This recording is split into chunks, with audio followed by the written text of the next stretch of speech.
My good friend Brian Alvey is here with us in the KORN Country Studios. Brian, always good to see you. Thank you, sir. You look great, man. You've been preparing for the Warrior 101, or the Warrior 110, which we'll talk about in just a little bit. I first wanted to talk about Veterans Day, which is coming up on the 11th. What does that mean to you?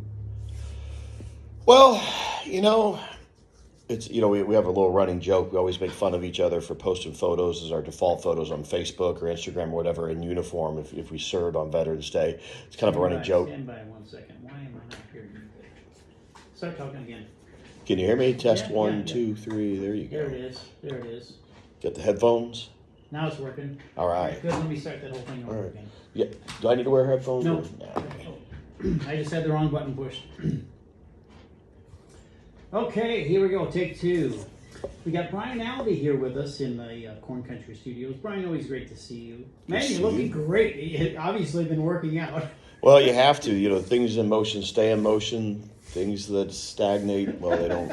They tend not to move again. So I'm getting old. I gotta keep it going. Hey, before we talk about the subjects I wanted to talk about, tell me about your history in the Army. When did you serve and where did you serve? Oh, various different places. I joined, it was the fall after high school in 91.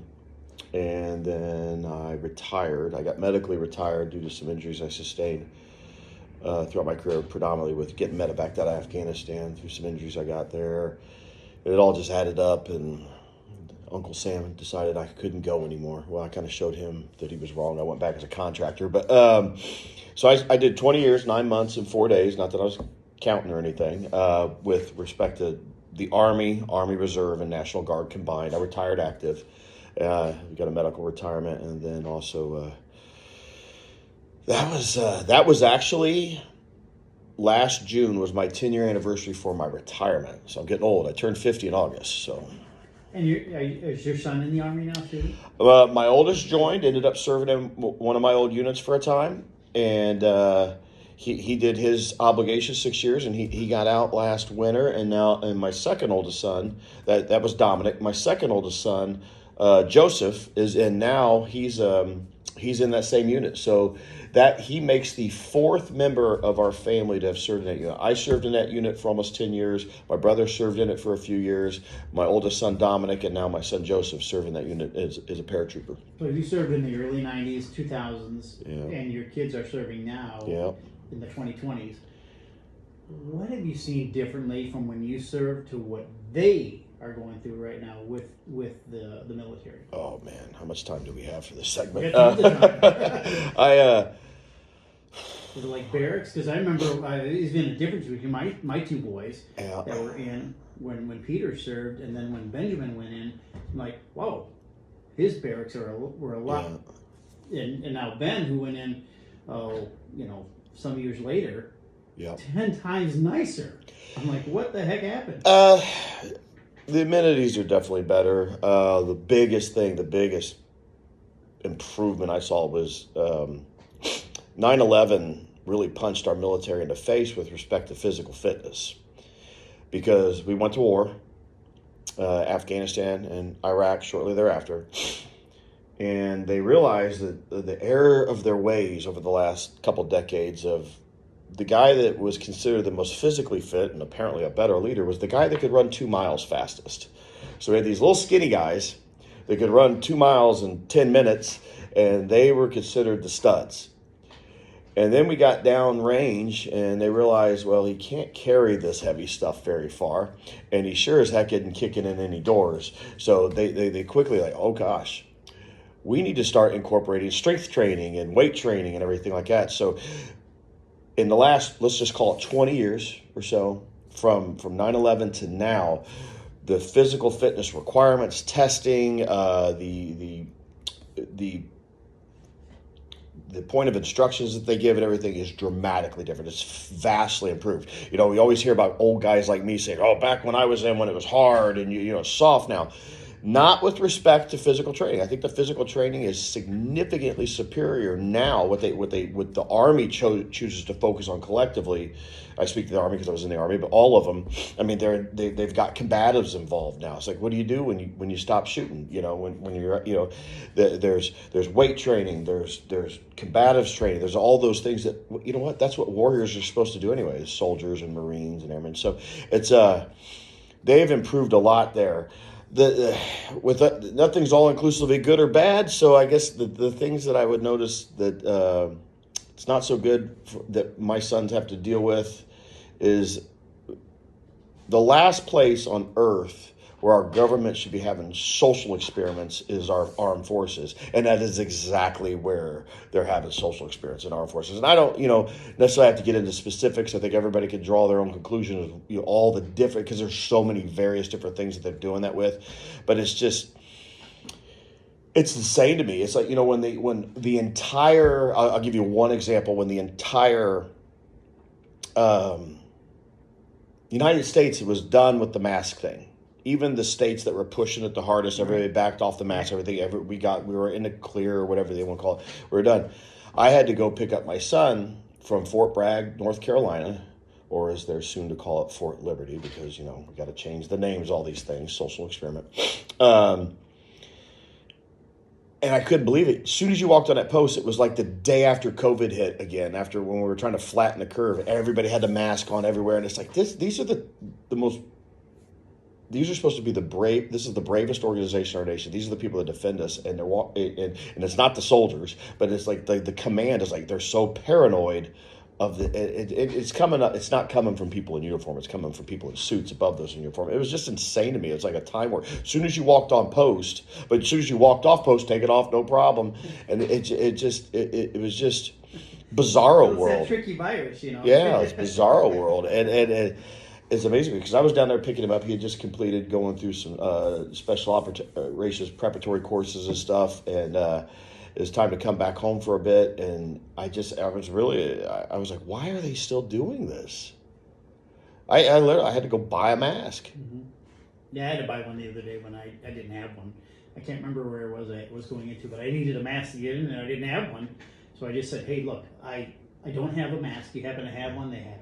Well, I went into my doctor's office yesterday. I think that's what it was. Yeah, I had a doctor's appointment yesterday, so I'm fully expecting. What they've been doing is they give you a mask when you come in, as soon as you come in. I think it's stupid. Right. I think it's proved that it doesn't do a thing. However, I don't care. It's not going to hurt my feelings to wear the damn thing for a minute. Right. So I just take it. I put it on. Whatever. They didn't do that yesterday. They didn't offer a mask. They didn't. The doctors, the nurses, maybe sporadically there were a few people with masks on. Maybe they had a cold or something. They were just being generous with not sharing it. I don't know, But no, it seems like it's past. I think the crazy is kind of dissipated at this point. Well, coming up on November the 11th is Veterans Day. As a former veteran yourself, what does this day mean for you, brother?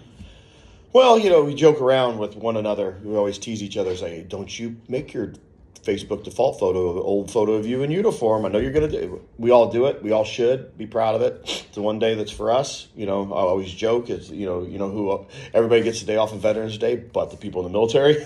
So it's just like Labor Day. Everybody gets a day off, but the people that labor. For me, really, honestly, it's, I think back about, and I do it all the time anyway, but just thinking about the good times with serving, the guys you served with. I try to spend more of my time on that day just focusing on those that I served with or those that I knew that served. Just thinking about all those Americans that have stood vigilant to protect our rights in this country and our freedoms. It's really a day I don't think much about my service. I think about everybody else's. And it's different from the other holidays like Memorial Day. Memorial Day is specifically set aside to honor those that were killed in the line of duty, that had passed in some form or fashion, the ones that we weren't able to bring back. Alive anyway. So that's for them. Veterans Day is for everybody that served. And a lot of times people get those confused. And I just, it doesn't hurt my feelings for somebody to come in and say, hey, I hope you have thank you for your service on Memorial Day. I appreciate that, but this is kind of a day this is a day for those that served and paid the ultimate sacrifice. My day will be on Veterans Day, and I appreciate that. It's always odd to answer that. I don't know how to answer the thank you for your service thing. What am I supposed to say? You're welcome.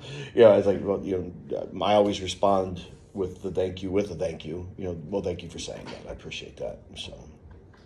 Well, it's a great thing that you guys do, and it's unfortunately, like you said, a lot of them still are working on Veterans Day and on Got to. Day, That's what we signed up for. It's right? okay. Yeah. We don't need any more holidays. So tell me about the Warrior 110. First of all, I know what it is, but for those who may not know what this walk that you do is, what were the origins of this, what you do, Brian? Well, the Warrior 110 has blossomed into a much broader thing, but the origins of it and the backbone of the Warrior 110 organization, which is a non-for-profit to help veterans who keep awareness at the forefront in everybody's mind of combat veterans struggling with post-traumatic stress and traumatic brain injuries, which, as most of us can figure out rather quickly, that's all too often exactly what has influenced and caused the epidemic that is the 22 veterans a day still committing suicide, taking their own lives. The 110 comes from, it's real simple, 110 miles.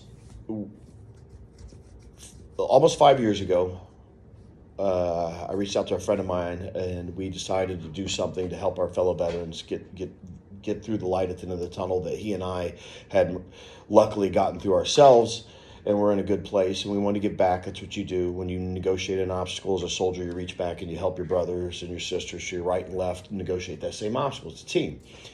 So we came up with something. I had some stupid, sadistic idea, which was this. Called him up and said, hey, I got a great idea. It's really crazy, but I think you'll like it. He's like, all right, I'm in. What is it?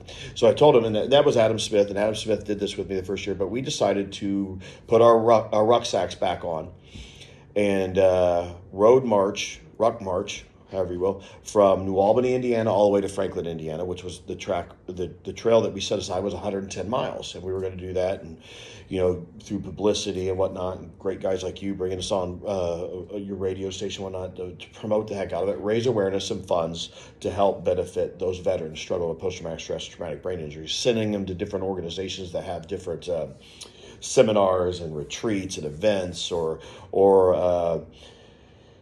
other organizations that help them with homeless veterans or whatever as well. So we did that the first year. That was rough because we did not train up for it at all.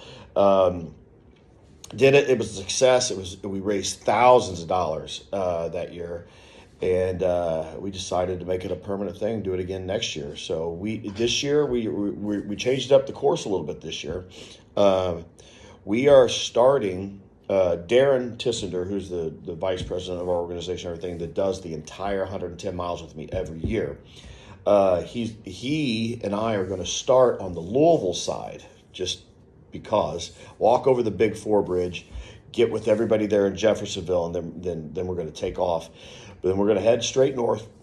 We break it up over a 5-day period because it kind of averages out to 22 miles a day, even though we don't do exactly that, but that's a cool number.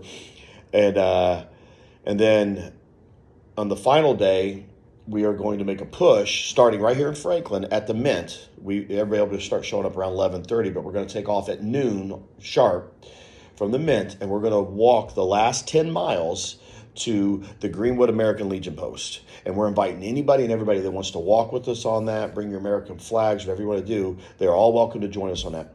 If you don't want to do the walk, our big Mission Complete parties directly thereafter, that starting at roughly 3 o'clock at the American Legion post right there on 31 in Greenwood. We're going to have a big family-friendly fun party, drink some adult beverages, those of us that are allowed to.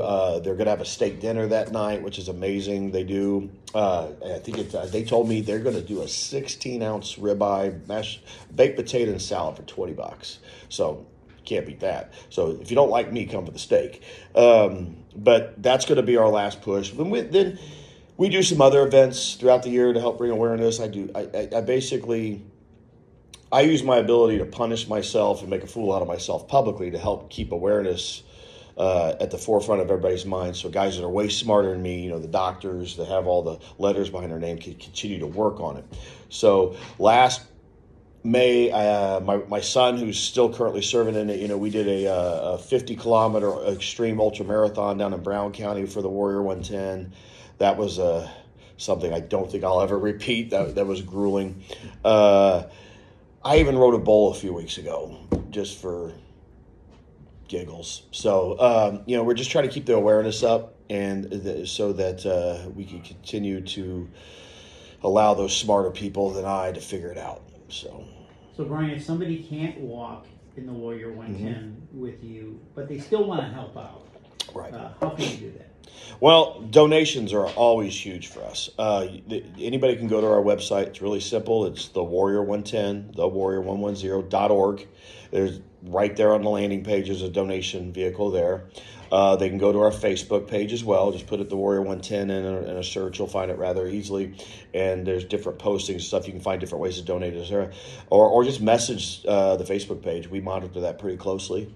Those are ways. Or just show up. If you don't want to walk or anything, show up to our party. At the end of it, we love to see everybody's face. Come in, have a good time.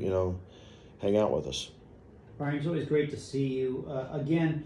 Maybe before I let you go, for somebody that doesn't know, and they do come up to you and say thank you for your service, you as a former veteran, what's the proper way? I guess what is the etiquette or what is the vernacular they should be using when on Veterans Day coming up on the 11th? What should they say? That's perfect. Anything they want, anything. It's a sentiment, whatever. It's always appreciated.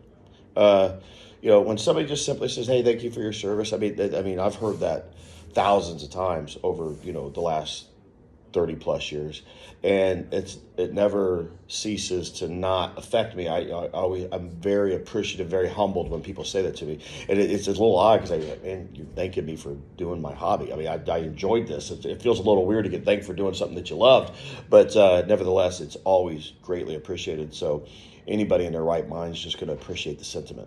Well, on behalf of me and everyone here in KORN Country, thank you for everything that you do, man. It's an amazing thing that you do. Thank you so much. Well, thank you again. I appreciate the opportunity to come in and talk about the Warrior 110. You guys have been very supportive, and I'll always be deeply appreciative of all of you. Dude, that was really good. That's like a great podcast. Oh, very good.